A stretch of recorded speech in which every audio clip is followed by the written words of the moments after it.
সিলেকশনে যদি থাকে বদমাইশ ইতররা, তাইলে ক্রিকেটাররা কিভাবে উন্নতি করব, ভালো ক্রিকেটার তারা কিভাবে বাছাই করব? এই হচ্ছে বাংলাদেশ ক্রিকেটের বর্তমান পরিস্থিতি। কথা হচ্ছিল বাংলাদেশ ক্রিকেটের নারী ক্রিকেটার সহ ক্রীড়াঙ্গনের মানে বিভিন্ন পর্যায়ের অ্যাথলেটিক্স যারা আছে নারীরা, তারা হেনস্থার শিকার হচ্ছে। তো বর্তমানে জাহানারা আলমের অভিযোগের ভিত্তিতে যে তুলপার করা একটা ঘটনা ঘটে গেল বিসিবিতে, একে একে বেরিয়ে আসছে থলের বিড়াল। দীর্ঘদিন যাবৎ চলছিল ঘটনাগুলা, কিন্তু জাহানারা আলমের অভিযোগের পর এই সত্যতা বেরিয়ে আসতে শুরু করেছে, একে একে মুখ খুলছে অনেকেই। এখন এই যে বদমাইশগুলা বিসিবিতে আছে বা অন্যান্য ক্রীড়াঙ্গনের বিভিন্ন দায়িত্বে বা পরিচালক পদে আছে, এদের বিরুদ্ধে অভিযোগ থাকার পরেও তাদের বিরুদ্ধে কেন ব্যবস্থা নিচ্ছে না বিসিবি? তলে তলে তাদের সাথে কোনোভাবেই এই মানে সমঝোতা করে তারা এটা পার করে দিচ্ছে কোনো এক কারণে। এখন এই যে যারা অভিযোগ করছে, উল্টো তাদের হচ্ছে বড় ধরনের সমস্যা। অভিযোগ করেও তারা আরো দল থেকে কেউ বাদ পড়তেছে বা অন্যান্য বিভিন্ন ধরনের সমস্যায় পড়তেছে, তাদেরকে কোনো ধরনের খেলায় নেওয়া হচ্ছে না। এই হচ্ছে বর্তমান পরিস্থিতি।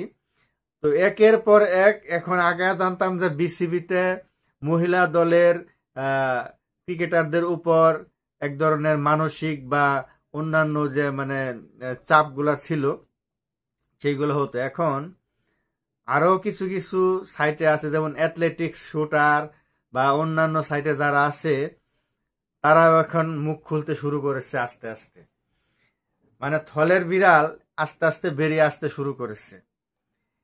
এইভাবে যদি একটা ক্রীড়াঙ্গন চলে, তো সেই ক্রীড়াঙ্গনের উন্নতি হবে এটা আসলে আপনারা কল্পনাই করতে পারবেন শুধুমাত্র।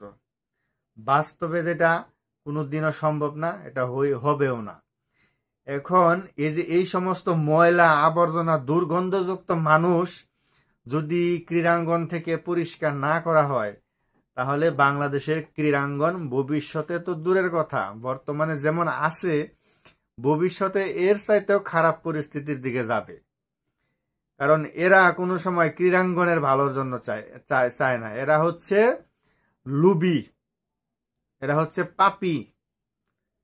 এরা যেইভাবে মেয়েদেরকে দেখে বা যেইভাবে তারা ওদেরকে ব্যবহার করতে চায়, এটা আইনিভাবে কঠিন শাস্তির বিধান রাখা উচিত। একের পর এক অভিযোগ আসতেছে, সেটা সত্যতাও পাওয়া যাচ্ছে, তারপরেও বিসিবি তাদের বিরুদ্ধে ব্যবস্থা নিবে অবস্থা। এখন বাংলাদেশে ক্রীড়াঙ্গন, বিশেষ করে মেয়েদের সুরক্ষা যদি ভবিষ্যতে না করা হয়, তাহলে বাংলাদেশের ক্রীড়াঙ্গন থেকে ভালো কিছু আশা করা অসম্ভব। আশা আপনি করতেই পারেন, কিন্তু ফলাফল আপনার দিকে আসবে না। আমি শুধু চিন্তা করতেছি, তাহলে বাংলাদেশ ফুটবলের কি অবস্থা?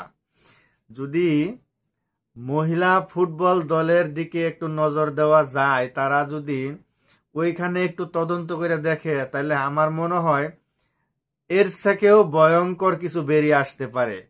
তো আমি অনুরোধ করব, যারা এখনো স্বচ্ছভাবে কাজ করতেছে বা তদন্ত কমিটি বা অন্যান্য যারা আছে, আমি বিশেষ করে সাংবাদিক ভাইদের অনুরোধ করব, আপনারা একটু খোঁজ খবর ভালো করে নিবেন, আপনারা একটু দেখেন।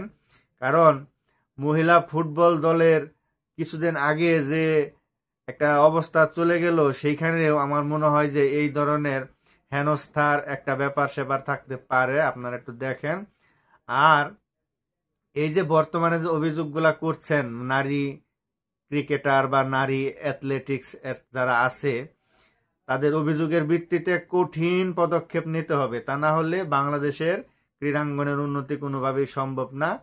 এই যে পরিবার, মানে তাদেরকে যারা খুশি রাখতে পারে, হ্যাঁ, পরিচালক বা অন্যান্য যারা ঊর্ধ্বতন কর্মকর্তা আছে, তাদেরকে যারা খুশি রাখতে পারে, তাদেরকেই তারা দলে নেয়।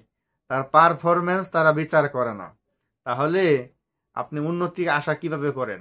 এইখানে তাদের মন জুগিয়ে চললে তাকে দলে নেওয়া হবে, তাকে দিয়ে ম্যাচ খেলানো হবে। আর যদি তাদের মন জুগিয়ে না চলা হয়, তাদেরকে ওইখানে কোনোভাবেই সম্পৃক্ত করা হবে না। এই হচ্ছে বর্তমান ক্রীড়াঙ্গনের পরিস্থিতি বাংলাদেশের।